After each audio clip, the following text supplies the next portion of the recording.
પછી એક ધુની બાબા રહેતા હતા, તે ભવિષ્ય બતાવી શકતા હતા. તે બે હોય ધુની બાબા જોડે આશીર્વાદ લેવા ગયા કે કાલે અમારું યુદ્ધ છે, અમને મોટા આશીર્વાદ આપજો. ધુની બાબા પેલો હરી ગયો.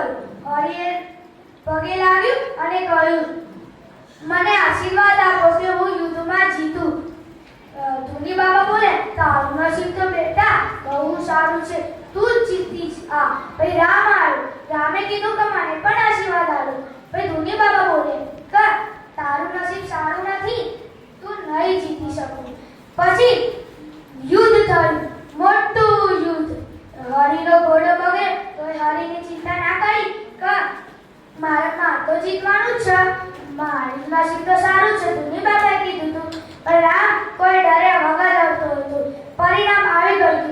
ગુજરાતના રાજ્યને રાજસ્થાનના રાજ્યને બંદી બનાવીને જેલમાં નાખી દીધા હતા. આ વાત પરથી આપણને એ શીખ મળે છે કે નસીબ સારું હોય તો કર્મ ખોટું ના કરવું, નસીબ સારું હોય તો કર્મ ખોટું ના કરવું. જો નસીબ સારું હશે અને કર્મ ખોટું કરશો તો નસીબ પણ ખોટું થઈ જશે. Thank you.